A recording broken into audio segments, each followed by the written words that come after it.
MH BSc nursing 2026 के result आने के बाद में स्टूडेंट की सबसे बड़ी प्रॉब्लम है कैप राउंड का रजिस्ट्रेशन कब स्टार्ट होगा, क्या हमको गवर्नमेंट कॉलेज मिल पाएगा, क्या हमको गवर्नमेंट नहीं तो प्राइवेट कॉलेज मिल जाएगा, कट ऑफ कितनी जा सकती है, किस तरीके से हम काउंसलिंग करवाएंगे, A to Z complete information आज के वीडियो में हम जानने वाले हैं दोस्तों। तो वीडियो बिल्कुल भी आप स्किप मत करना। तो देखो मैं विद प्रूफ यहाँ पर सारी चीजें आपको बताने वाला हूँ। और सबसे पहली बात है कि इंपॉर्टेंट जो भी चीजें यहाँ पर आपके काउंसलिंग से रिलेटेड आएगी वो हमारे चैनल पे आप ज्वाइन कर सकते हो। अब देखो बात करते हैं आपका कैप राउंड का रजिस्ट्रेशन कब स्टार्ट हो सकता है। ये कहानी आपको समझ में आएगी 2025 से रिलेशन यहाँ पर जब हम देखेंगे। 2025 में जो आपका रजिस्ट्रेशन है, आपके एग्जाम फॉर्म जो निकले थे वो जनवरी 28 से और आपके 28 फरवरी तक चले थे। जो आपका एग्जाम हुआ था वो 7 और 8 अप्रैल को हुआ था। एग्जाम का रिजल्ट आपका आया था 15 मई को और उसके बाद में जो कैप राउंड का रजिस्ट्रेशन है वो हुआ था आपका 8 जुलाई से और 17 जुलाई के बीच। तो इसके अनुसार आप देखोगे यहाँ पर रजिस्ट्रेशन जो आपका हुआ था 24 जनवरी से आपका यहाँ पर रजिस्ट्रेशन हुआ था। एग्जाम जो आपका हुआ है, एग्जाम यहाँ पर 2026 में आपका 6 और 7 मई को आपका एग्जाम हुआ था। मतलब लगभग 1 महीने का गैप आ गया एग्जाम में। आपका रिजल्ट यहाँ 15 मई को आया है, जबकि 2026 में रिजल्ट आपका 11 जून को आया है। 1 महीना आपका यहाँ भी डिले चल रहा है। तो अब रजिस्ट्रेशन यहाँ स्टार्ट हुआ था 8 जुलाई से 17 जुलाई के बीच। तो इसके अनुसार क्लियर हम मान सकते हैं कि आपका जो कैप राउंड का रजिस्ट्रेशन है 2026 में मेरे दोस्त, वो आपका जुलाई लास्ट या फिर अगस्त स्टार्टिंग में जाके स्टार्ट होगा। ठीक है ना। ये सबसे इंपॉर्टेंट अपडेट है जो आप सभी को यहां पर अब क्लियर हो जानी चाहिए कि जुलाई लास्ट में जाके या फिर अगस्त की शुरुआत में ही आपका कैप राउंड का रजिस्ट्रेशन जो है वो स्टार्ट हो जाएगा। अब देखो यहां पर सबसे इंपॉर्टेंट 2026 में रजिस्ट्रेशन के लिए कुछ चीजें हैं जो नई है आपके लिए। अपार आईडी आपके पास होना जरूरी है। डिजी लॉकर वेरिफिकेशन डॉक्यूमेंट्स का होना जरूरी है। अगर आपने नहीं किया है तो ये जरूर आप सारी चीजें रेडी रखें। ऑनलाइन फॉर्म करेक्शन भी यहां पर आपके लिए अलाउ रहेगा। अगर कोई मिस्टेक आप कर देते हो तो 2026 में आप यहां पर क्या कर सकते हो, करेक्शन भी कर सकते हो। तो ये सभी को आपको पता होना चाहिए। एप्लीकेशन फीस की जनरल ईडब्ल्यूएस के लिए 1000 और अगर कोई कैटेगरी से आप आते हो तो 800 रुपए आपके लिए रहने वाली है। अब यार देखो यहां पर अलग अलग शिफ्ट में एग्जाम हुआ है। किसी का पेपर टफ आया है, किसी का आसान आया है। नंबर आपके कितने आए इससे कोई फर्क नहीं पड़ने वाला है। सबसे इंपॉर्टेंट अगर कोई चीज है तो वो है आपका परसेंटाइल। ये परसेंटाइल है, ये दिमाग में रखना, परसेंटेज नहीं है। परसेंटाइल का मीनिंग आपका होता है कि आप कितने परसेंट बच्चों से आगे हो। मान लो आपका 98 परसेंटाइल है, मतलब 2% बच्चों से आप आगे हो पूरे एमएससीटी के एग्जाम में। जितने बच्चों ने एग्जाम दिया है उनमें 90 परसेंटाइल मतलब 10% बच्चों से आप आगे हो। तो ये परसेंटाइल है, परसेंटेज नहीं है। ये बात मैं आपको बता देता हूं। और आपको जो कॉलेज मिलेगा वो भी परसेंटाइल और आपकी जो रैंक है उसके अकॉर्डिंग ही मिलेगा। तो ये दिमाग से आप हटा देना कि नंबर के अकॉर्डिंग आपको कॉलेज यहां पर मिलने वाला है। अब बात करते हैं यहां पर इस साल टोटल स्टूडेंट कितने रजिस्टर्ड हुए थे। 47,722 के आसपास, जिसमें से 43,283। तो यहां पर लगभग 90% आपका अटेंडेंस रहा था। तो डेफिनेटली यार कंपटीशन बहुत ज्यादा है यहां पर। ये चीज तो अब आपको समझ में आ गई होगी। ठीक है। अब बात करते हैं एडमिशन के प्रोसेस की, जो कि 7 स्टेप में मैं आपको समझाता हूं। सबसे पहले जैसे ही रजिस्ट्रेशन स्टार्ट हो जाएगा आपको रजिस्ट्रेशन करना है। फिर आपको डॉक्यूमेंट्स अपलोड करना है, जैसे आपका यहाँ पर एप्लीकेशन फॉर्म, एग्जाम का जो एडमिट कार्ड है वो, उसके बाद एग्जाम का जो आपका रिजल्ट आया उसका स्कोर कार्ड, 10-12 का मार्कशीट आपको अपलोड करना होगा, आधार कार्ड और अगर आप किसी कैटेगरी से बिलोंग करते हो तो कैटेगरी का सर्टिफिकेट। फिर आपके पास में चॉइस फिलिंग का ऑप्शन आएगा। आपको चॉइस अच्छे से फिलिंग करनी है, ध्यान से सुन लेना। ये सबसे इंपॉर्टेंट पॉइंट है जो आपको याद रखना है। चाहे आपका कितना भी कम परसेंटाइल है, कितनी भी पीछे रैंक है, आपको ज्यादा से ज्यादा कॉलेज भरने हैं। और जब आप चॉइस फिलिंग यहां पर करोगे तो ध्यान रखना मेरे दोस्त, आपको जो सबसे बेस्ट, सबसे जो टॉप का कॉलेज है उसको ऊपर रखना है और इस तरीके से आपको यहां पर डिक्रीजिंग ऑर्डर में जाना है। जो सबसे बढ़िया कॉलेज है, जो आप चाहते हो कि मुझे सबसे पहले मिलना चाहिए, ये मेरी फर्स्ट प्रायोरिटी, उसको सबसे ऊपर। क्योंकि यहां पर क्या होगा, जैसे ही फर्स्ट राउंड में अगर कोई कॉलेज आपको मिल गया तो उसके ऊपर जितने कॉलेज है वो मिलेंगे, फिर उसके नीचे के कॉलेज आपको नहीं मिलेंगे। तो याद रखना, ये जब ऑर्डर आप यहां पर फिल करते हो तो जो टॉप वाला है उसको सबसे टॉप पे रखना है, फिर आपको डिक्रीजिंग ऑर्डर में जाना है। सबसे इंपॉर्टेंट, ज्यादा से ज्यादा आपको चॉइस चॉइस यहाँ पर फिल करनी है। नंबर आपके कितने भी कम है, बट यू नहीं करना है कि सर मेरे तो 80 परसेंटाइल है, मेरे को तो कोई कॉलेज मिलेगा नहीं तो मैं क्या चॉइस भरूंगा। आप मैक्सिमम से मैक्सिमम चॉइस भरो, पैसा नहीं लगता है। कई बार क्या होता है कि हमारी जो थिंकिंग होती है उससे विपरीत चीजें हो जाती है, तो चॉइस आपको मैक्सिमम से मैक्सिमम भरनी है। फिर आपका यहाँ पर क्या होता है, मेरिट लिस्ट आ जाता है, सीट का अलॉटमेंट हो जाता है। जब आपका सीट का अलॉटमेंट हो जाता है तो कॉलेज में जाके आपको रिपोर्टिंग करवानी पड़ती है और उसके बाद में आपका फाइनल एडमिशन हो जाता है। तो ये सबसे इंपॉर्टेंट बात है, 7 स्टेप में मैंने आपको समझा दी है। कैप राउंड का जो रजिस्ट्रेशन है वो जुलाई लास्ट या फिर अगस्त के फर्स्ट वीक में आपका स्टार्ट हो जाएगा। उसके बाद में आपका फर्स्ट राउंड, सेकंड राउंड और थर्ड राउंड।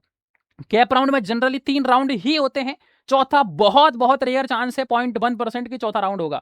3 राउंड में ही आपका पूरा जो यहाँ पर काउंसलिंग का प्रोसेस है वो खत्म हो जाता है, जो कि सितंबर लास्ट और अक्टूबर तक जा सकता है। अब बात करते हैं सर कितनों को कॉलेज मिलेगा, कितनों को नहीं मिलेगा, गवर्नमेंट कितने पर मिलेगा, प्राइवेट कितने पर मिलेगा। उसके लिए मैं एक प्रॉपर डाटा आपको बताने जा रहा हूं, जो ऑफिशियली डाटा है, ध्यान से देखना। पिछले साल का जो कैप राउंड का जो राउंड 1 है उसको मैं आपको समझाता हूं, आप देख सकते हो यहां पर। अगर मैं बात करूंगा राउंड 1 के अंदर, तो गवर्नमेंट कॉलेज के लिए राउंड 1 में 1140 सीटें थी और 16 कॉलेज थे। जैसे ही आप सेकंड राउंड में गए तो सीटें यहां पर 1180 हो गई, क्योंकि एक नया कॉलेज ऐड हो गया।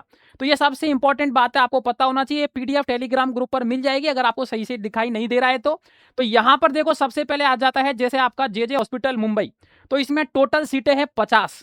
टोटल सीटें कितनी है? 50। कैटेगरी वाइज भी मेंशन है किसमें कितनी सीटें।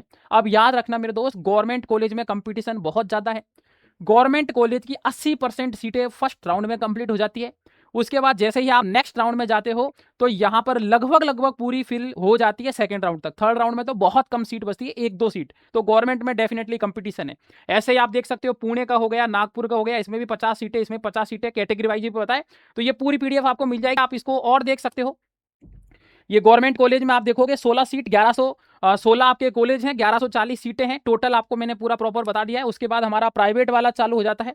प्राइवेट में आप देखोगे लगभग यहाँ पर तो टोटल सीट की मैं बात करूंगा तो लगभग यहाँ पर फर्स्ट राउंड में अगर ओवरऑल कॉलेज की बात करेंगे तो 247 कॉलेज हैं और सीटों की बात करेंगे तो 13,590 सीटें हैं। तो प्राइवेट में यार देखो खूब सारी सीटें हैं। अगर आप चाहते हो कि आपको गवर्नमेंट नहीं मिले और प्राइवेट भी मिल जाए, काम चल जाएगा, तो प्राइवेट बहुत आसानी से मिल जाएगा। महाराष्ट्र में इतना कंपटीशन प्राइवेट में नहीं होने वाला है। हाँ, कुछ टॉप के प्राइवेट कॉलेज उसमें थोड़ा कंपटीशन देखने को मिलेगा।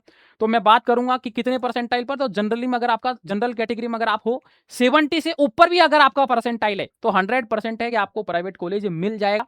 ST SC OBC से आते हैं तो 60 परसेंटाइल से ऊपर भी आपको यहाँ पर प्राइवेट कॉलेज मिलने के पूरे चांस है, सीटें खूब है। बट प्राइवेट कॉलेज में देखो फीस बहुत ज्यादा होती है, गवर्नमेंट में फीस कम होती है, तो ये सबसे बड़ा डिफरेंशिएशन यहाँ पर हम देख सकते हैं। तो ये याद रखना, अगर आप प्राइवेट की फीस नहीं भर सकते हो, सालाना 1 लाख के आसपास होती है, तो फिर आपको क्या करना चाहिए, तो आपको ड्रॉप ले लेना चाहिए। सीधा और सिंपल मेरा आंसर यही है। 1 साल अगर ड्रॉप लेके वापस अगर गवर्नमेंट कॉलेज में चले जाते हो टॉप कॉलेज में, कोई फर्क नहीं पड़ता, क्योंकि फीस आपको 1 साल नहीं भरनी है मेरे दोस्त, 4 साल फीस भरनी है। तो आप सोच सकते हो बहुत ज्यादा आपको प्राइवेट में फीस देनी पड़ेगी। तो फाइनेंशियल ठीक नहीं हो, गवर्नमेंट कॉलेज नहीं मिलता है, ड्रॉप ले लोगे कोई फर्क नहीं पड़ेगा।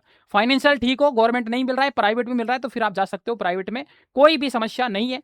तो ये आपका यहाँ पर आपने देखा है, ठीक है ना, फर्स्ट राउंड। ये हमारा सेकंड राउंड आप देख सकते हो। सेकंड राउंड में यहाँ सिर्फ 16 सीटें बची है, मतलब फर्स्ट राउंड होने के बाद में जो आपका टॉप का कॉलेज है मुंबई वाला, यहाँ पर 34 सीटें फिल हो चुकी है।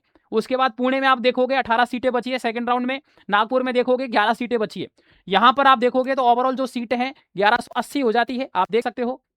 सेकंड राउंड में जाने के बाद में जो हमारा ओवरऑल जो सीट है वो हमारा यहाँ पर कितने हो जाता है, वो हमारा जो सीटें हैं वो आप देख सकते हो यहाँ पर थोड़ा सा 17 सीट, 17 कॉलेज हो गए भाई साहब आपके, और ओवरऑल जो आपकी जो सीटें हैं वो भी यहाँ पर 1180 हो गई। तो ये छोटी सी इन्फॉर्मेशन है आपके लिए, सभी बच्चों के लिए, जो आपको सभी को पता होना चाहिए। ये 1180 सीटें हो गई और 17 कॉलेज यहाँ पर हो गए। प्राइवेट में आप सेकंड राउंड में देखोगे तो और कॉलेज आपके इंक्रीज हो जाते हैं। यहाँ पर ओवरऑल मैं बात करूंगा तो 14,330 सीटें हो जाती है और 262 कॉलेज भी आपके हो जाते हैं। जैसे ही आप थर्ड राउंड में जाओगे तो यहाँ पर देखोगे आप, तो थर्ड राउंड में जाने के बाद देखो आप जेजे हॉस्पिटल में मात्र 6 सीटें आपकी बचती है। उसके बाद में पुणे वाले कॉलेज में मात्र 6 सीटें बचती है और आपके नागपुर गवर्नमेंट कॉलेज के अंदर 3 सीटें बचती है। तो आप देख सकते हो गवर्नमेंट की जो सीटें हैं वो लगभग पहले ही फिल हो जा रही है। तो ये बात आपको ध्यान में रखनी है सभी बच्चों को। यहाँ ओवरऑल थर्ड राउंड में जाने के बाद में सीटें प्राइवेट में हम देखेंगे ओवरऑल सीटें कितनी हो जाती है, तो 14,730 सीटें हैं और 269 आपके यहाँ पर कॉलेज हो जाते हैं। कट ऑफ का थोड़ा सा मैं आपको बता सकता हूँ टॉप के 5 गवर्नमेंट कॉलेज और प्राइवेट की। तो आप देख सकते हो यहाँ पर मुंबई वाले कॉलेज अगर SC कैटेगरी है 98, ST कैटेगरी है तो आपका 96, उसके बाद में अलग अलग कैटेगरी कट ऑफ मेंशन है EWS में आपका 96। तो XYZ ... यहाँ पर सारे कॉलेज की कितनी परसेंटाइल कट ऑफ गई है, ठीक है ना। ये ऑफिशियल है आपका कैप राउंड का जो डाटा मैं अभी बता रहा हूँ आपको। तो टॉप 5 कॉलेज के लिए कितनी कट ऑफ है सकती है, आप इसको भी यहाँ पर देख सकते हो। प्राइवेट की भी कट ऑफ देख सकते हो, प्राइवेट में 81, 79, 60 पे भी कॉलेज मिला हुआ है। तो आप इस तरीके से समझ सकते हो कि डेफिनेटली सर प्राइवेट में कंपटीशन इतना ज्यादा नहीं है। तो ये ओवरऑल यहाँ पर गणित है जो मैंने आपको बता दिया है। तो सीधा सिंपल मेरा जवाब यही है, अगर आप जनरल से आते हो गवर्नमेंट कॉलेज चाहिए तो 99.50 से तो ऊपर होना ही चाहिए, तब जाके आपको गवर्नमेंट कॉलेज मिलेगा। EWS OBC है 99.20 से ऊपर होना ही चाहिए, तब जाके कॉलेज मिलेगा। अगर आप यहाँ पर कैटेगरी से आते हो, अगर SC कैटेगरी है 98 से ऊपर और ST कैटेगरी तो 96 से ऊपर परसेंटाइल गवर्नमेंट कॉलेज के लिए चाहिए ही चाहिए, सीधा सिंपल जवाब है। वरना फिर आपको प्राइवेट कॉलेज में एडमिशन लेना पड़ेगा, फीस ज्यादा होती है। फाइनेंशियल ठीक है तो आप कॉलेज लीजिए, नहीं तो ड्रॉप ले लीजिए। जे अकेडमी पर भी नए बैच आपको मैं बता देता हूं चालू हो गए हैं 2027 के लिए। खूब सारे बच्चे एडमिशन हमारे यहाँ ले चुके हैं, आप भी ले सकते हो। महाराष्ट्र का संघर्ष बैच चालू हो गया है, मात्र 3,000 रुपए उसकी फीस है, जिसमें हम 5 बार आपका सिलेबस को करवाएंगे कवर। साथ में आपको बुक सेट का मिलेगा 7, आपको बुक मिलेगी फ्री में मिलेगी, बैच के साथ ही घर पर डिलीवरी करवा दी जाएगी। सब्जेक्ट वाइज आपको मिलने वाली है क्लास की PDF, recording lecture, DPP, Sunday test, XYZ सारा जो इन्फॉर्मेशन है जो आपके एग्जाम के लिए चाहिए होता है वो सारा का सारा मटेरियल आपको यहाँ पर मिलने वाला है। तो डेफिनेटली काफी सारे बच्चे ज्वाइन कर चुके हैं, तो आप भी कर सकते हो। तो ये PDF भी मैं आपको अभी डलवा दूंगा टेलीग्राम ग्रुप पर, तो आप यहाँ पर ठीक है ना एक बार जरूर देख लेना। तो ये आपका पूरा प्रोसेस है, ठीक है ना, जो मैंने आपको अभी बता दिया कब चालू होगा, किसको कॉलेज मिलेगा, किसको नहीं मिलेगा, क्या प्रोसेस होने वाला है काउंसलिंग का, XYZ सारी इन्फॉर्मेशन। अब कमेंट सेक्शन में आप मुझे जरूर बता के जाओ कि आपके कितने नंबर हैं यहाँ पर, कितना परसेंटाइल है और आपकी कैटेगरी क्या है और आपकी कैटेगरी का रैंक क्या है। ये आप जरूर बताओ कमेंट सेक्शन में, ताकि हम आपको ये बता देंगे कि इतने नंबर पर आपको कौन कौन से कॉलेज मिल सकते हैं, गवर्नमेंट मिलेगा, प्राइवेट मिलेगा और कौन सा मिलेगा। ये सारी इन्फॉर्मेशन हम आपको दे देंगे, बस आपको कमेंट में बताना है आपका कितना परसेंटाइल है और कितना आपका रैंक है। देन ऑल द बेस्ट, मिलता हूं मैं आपसे बहुत जल्द। Bye bye, Tata.